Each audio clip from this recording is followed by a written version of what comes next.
Welcome back to the program.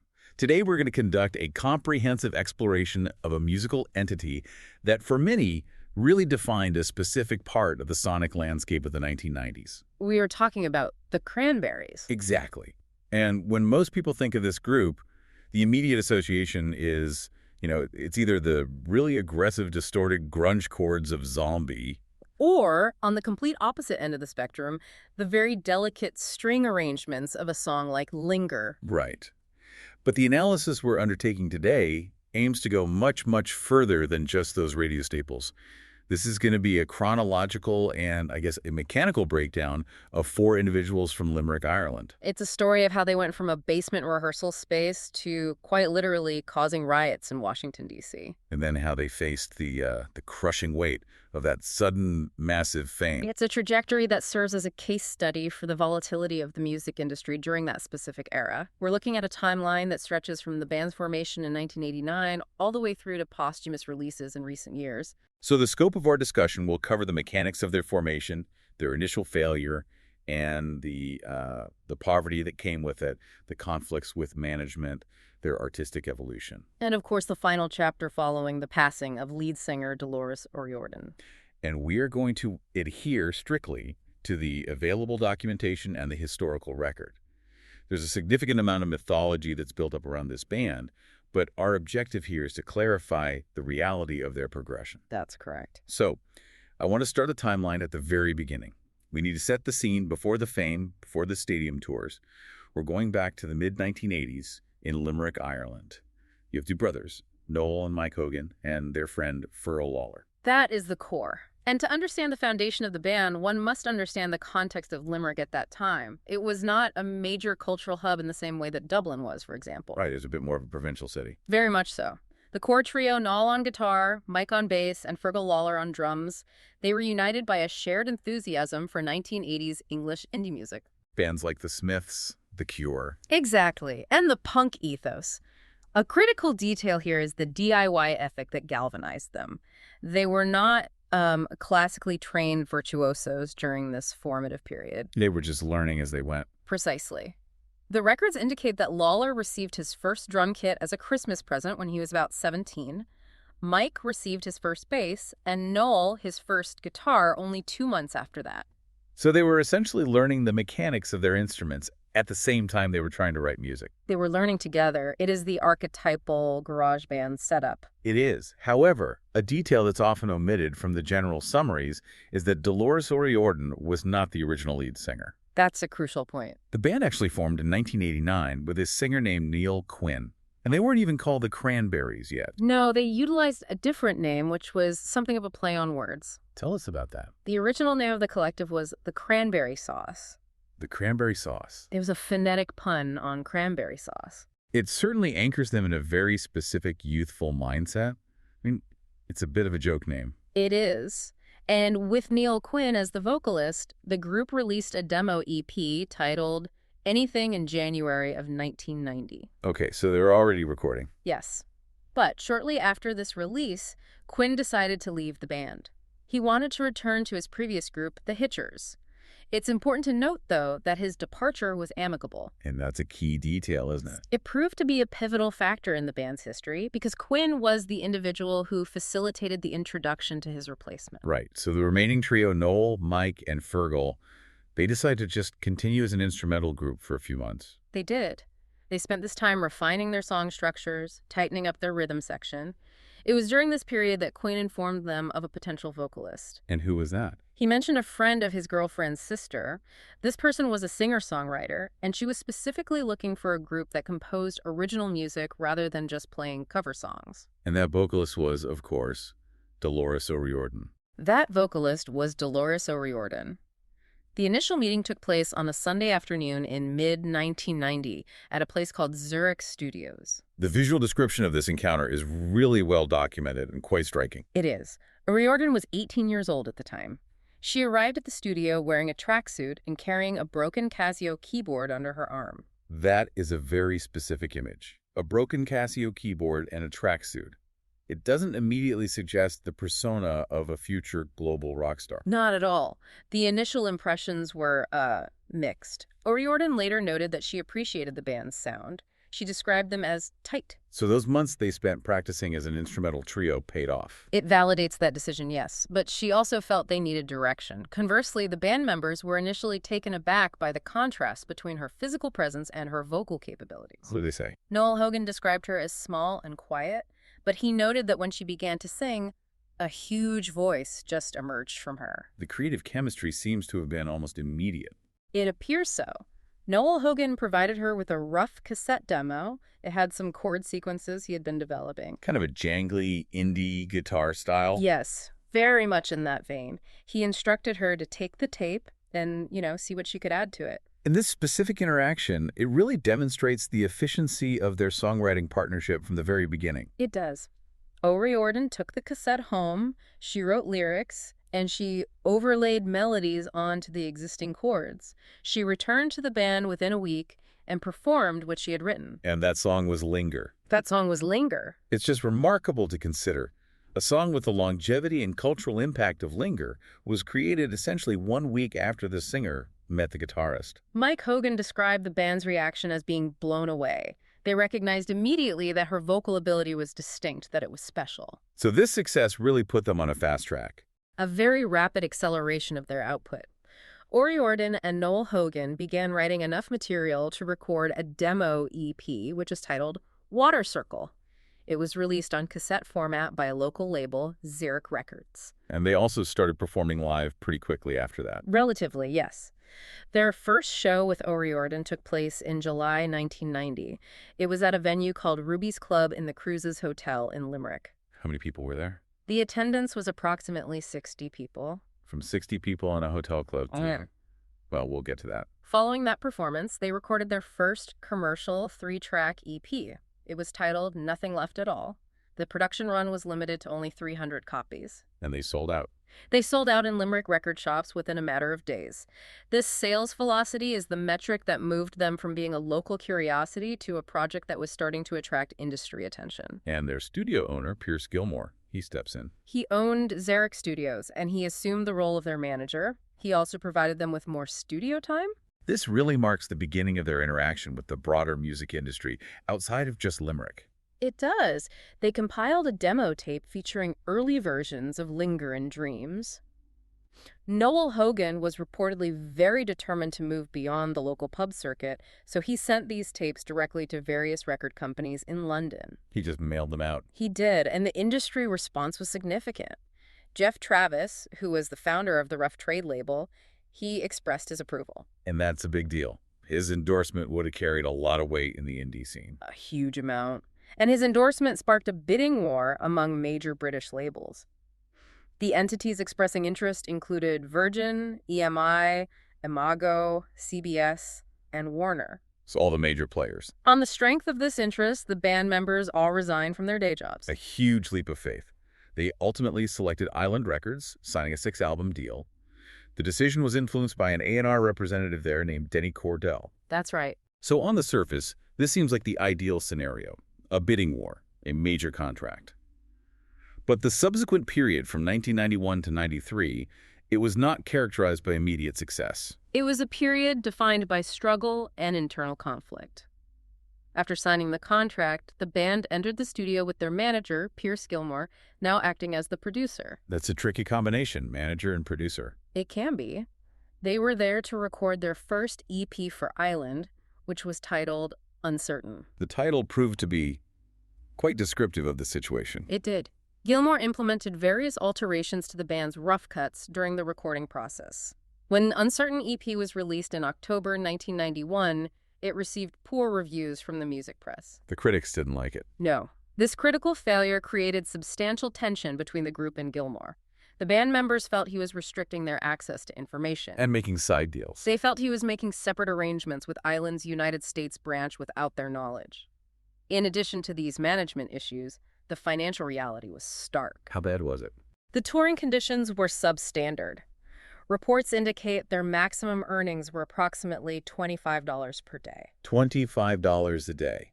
For a band signed to a major label like Island. That would barely cover basic food. It's an incredibly low figure. And on top of that, there was also a significant missed opportunity involving the band Nirvana during this period. Right, tell us about that. That could have been a huge break for them. In December 1991, the Cranberries were scheduled to support Nirvana on a tour in Belfast. This would have provided massive exposure. I mean, Nirvana was arguably the biggest band in the world at that exact moment. They were. However, Nirvana canceled the engagement at the last minute. The reason cited was Kurt Cobain's health issues.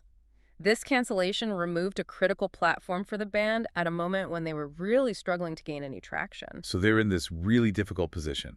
They're financially insolvent, their debut EP failed, they have a contentious relationship with their manager, and a high-profile tour just got canceled. They made the decision to restructure their entire operation. A full reboot. In January 1992, they severed ties with Pierce Gilmore. They also made the decision to scrap all the work they had completed for their debut album up to that point. Wow. They just threw it all out. They started over. They hired Jeff Travis, the man from Rough Trade, as their new manager, and crucially, they hired Stephen Street as their producer. And he was known for his work with the Smiths, who were a primary influence on them. It was a perfect match.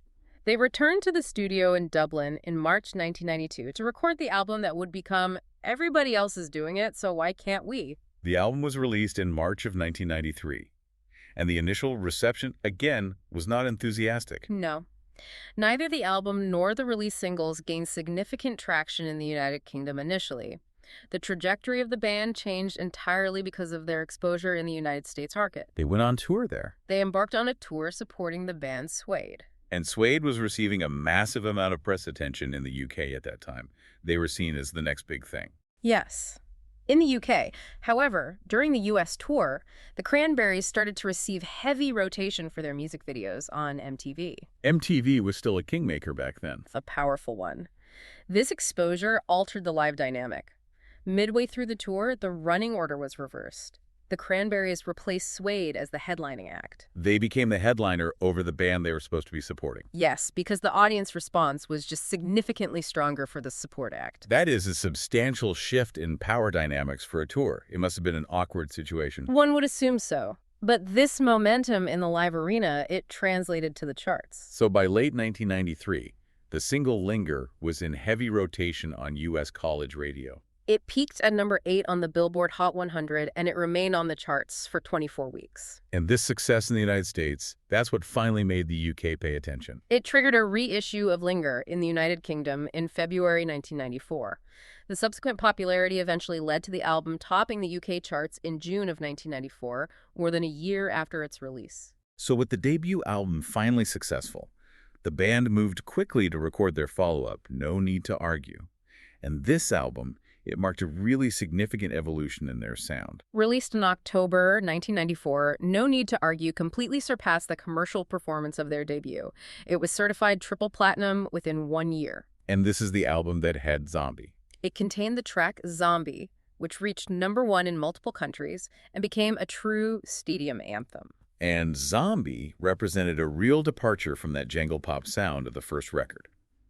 It featured heavily distorted guitars, a much more aggressive vocal delivery. It marks a clear shift in their musical identity, and coinciding with this sonic shift, O'Riordan's public image transformed. How so? The press noted a change from what they termed an indie urchin aesthetic to a blonde-eyed rock chick persona. This transformation was specifically highlighted during an appearance they made on The Late Show with David Letterman. Right. And I want to examine a specific event that occurred in Washington, D.C. on May 15, 1995. This incident is a very clear illustration of the level of fame the band had reached and the logistical problems that came with it. This is referred to as the National Sylvan Theater incident. What was the plan? The band had planned an impromptu, free acoustic set. It was promoted by the radio station WHFS. Both the organizers and the park police estimated an attendance of approximately 3,000 people. Okay, 3,000 people for a free event. That seems like a reasonable estimate for an acoustic performance. Manageable. The actual attendance was over 10,000 fans. Over 10,000. So more than 3 times what they were prepared for. Correct. The infrastructure was not sufficient to handle this crowd size. The show began late. As soon as the performance started, stage diving began. Stage diving at an acoustic set. It's highly unusual. The crowd energy was completely mismatched with the format of the performance. The police must have been concerned. The park police determined that the situation was uncontrollable. They halted the performance after the band had played only 1.5 songs. They just pulled the plug. They did. And when the crowd was informed that the band would not be returning to the stage, a riot commenced. A full-on riot. Reports state that rocks, food, and beer bottles were thrown at the police.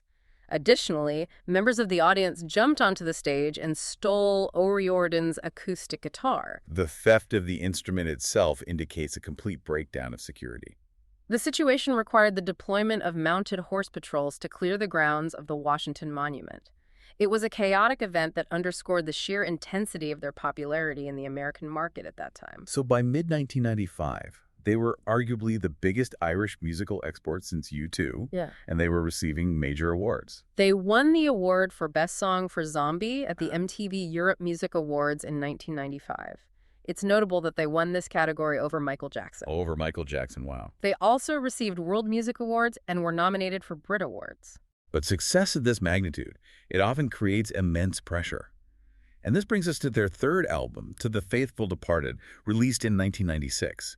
The narrative surrounding this album is quite different from the previous two. It is. While the commercial performance was initially strong, it sold 4 million copies in 6 weeks. It did not sustain the longevity of the previous records, and the critical reception was notably negative. The press turned on them. The press reviews were harsh. Many critics mauled the album, to use the term from the time. What was the primary focus of the criticism? What didn't they like? The criticism largely focused on what they perceived as the politically charged nature of the lyrics. Songs such as Bosnia and War Child were seen by critics as being heavy-handed. Too preachy, maybe. That was the general sentiment. There was also a specific production choice that drew negative attention. The track I Just Shot John Lennon utilized the sound of real, unaltered gunshots. Okay, that's a provocative choice. And amidst this critical backlash, the physical and mental health of the band members, it really began to deteriorate. The band reached a breaking point. In June of 1996, the Australian leg of their world tour was canceled. The official reason given was that O'Riordan had re-injured her knee. But it was more than that. It was. The cancellations continued, affecting the North American and European legs of the tour. The official citation was simply ill health. And in the context of the music industry, ill health can be a very broad cover-all term. But in this specific case, the details were quite severe. Dolores O'Riordan was suffering from exhaustion, insomnia, and paranoia. Additionally, she was battling anorexia, and her weight had dropped to approximately 90 pounds. 90 pounds. That's incredibly dangerous. She later identified the intense intrusion of the media into her private life as a major contributing factor to her condition. The band nearly dissolved during this period. So they came very close to breaking up for good. Very close. They ultimately decided to take a 1-year hiatus from the industry to facilitate recovery. They did return briefly in 1998 for a very specific event. They performed at the Nobel Peace Prize concert in Oslo in December 1998. The setlist included Dreams and a new song, Promises. And this was significant because it was the first time they had played Promises live. That's correct. It was the first live performance of that song. This leads us to their fourth album, Bury the Hatchet, which came out in 1999. By this time, the pop music landscape had shifted pretty significantly. It was all about teen pop and boy bands. It had.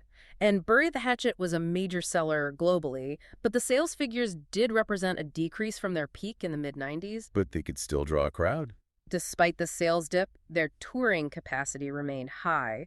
They embarked on a 110-date world tour that drew over 1 million fans. There's also a technological innovation associated with this tour that I think is often overlooked. It was actually quite forward-thinking for the time. It was. The group partnered with Ticketmaster.com to be the first artists to sell tickets for a national tour exclusively online. Which was a pioneering use of internet commerce back in 1999. A very early adoption. And they also maintained a presence in popular culture, appearing on the television series Charmed. They did. They performed their song Just My Imagination on this show. Following this era, however, the band experienced significant friction with their record label. What happened there? Their label, Island Records America, had been absorbed into a larger corporate entity, MCA. And this corporate restructuring, it seems to have negatively impacted the band's operations. It appears so. Their fifth album, Wake Up and Smell the Coffee, was released in 2001 with Stephen Street returning as producer. But it didn't do well commercially. No. The album peaked at number 46 on the Billboard 200, which was a significant drop from their previous chart positions. And the band felt it was the label's fault. They expressed great dissatisfaction with MCA, claiming there was a lack of promotion. O'Riordan stated that the label had devolved from an independent spirited entity into a corporate monolith that simply did not understand the band. So the relationship soured. Consequently, they parted ways with MCA in January of 2003.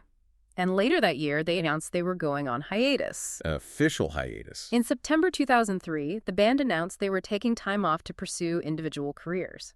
They had initially begun work on a sixth album, but decided to scrap the sessions. What was the reason given? O'Riordan cited the need for a break after 13 years, noting that the cycle of album to album had become, in her words, predictable. So during this hiatus, the members all pursued various solo projects. Dolores released solo albums like Are You Listening? And the activities of the other members were quite varied. Yes. Noel Hogan launched musical projects titled Mono Band and Architect. Fergal Lawler joined a group called The Low Network, and Mike Hogan chose a different path entirely. What did he do? He opened a business in Limerick called the Sage Cafe. So the hiatus lasted for about 6 years. The reunion process then began in 2009. The catalyst was an honorary patronage event at Trinity College Dublin for O'Riordan. The band reunited to perform at this event, which subsequently led to the announcement of a tour. And they got new management. They engaged Danny Goldberg, who is the former manager of Nirvana, to manage them. And this led to their sixth album, Roses, in 2012. It was their first studio album in 11 years. There was, however, a legal dispute that occurred during this period. There was. In 2013, O'Riordan initiated legal proceedings against Noel Hogan. Do we know what that was about? The specific cause of the action was not disclosed to the public. The case was struck out in 2015. But this incident does indicate that despite the professional reunion, some internal complexities persisted. Right. Then in 2017, the band released something else. This project was a different concept. It featured acoustic and orchestral re-recordings of their hits alongside 3 new songs. But the tour for that album had problems. It did. The European dates were canceled due to O'Riordan suffering from a back problem. Subsequently, the North American dates were also canceled. This timeline now brings us to January 2018 and the passing of Dolores O'Riordan. On January 15, 2018, Dolores O'Riordan died in London. She was in the city for a mixing session on a side project she had called DARK, and also to discuss the upcoming Cranberries album. And the cause of death. The coroner's report ruled the cause of death as accidental drowning in a bathtub due to alcohol intoxication. Following this event, the remaining members confirmed they would not continue the band without her.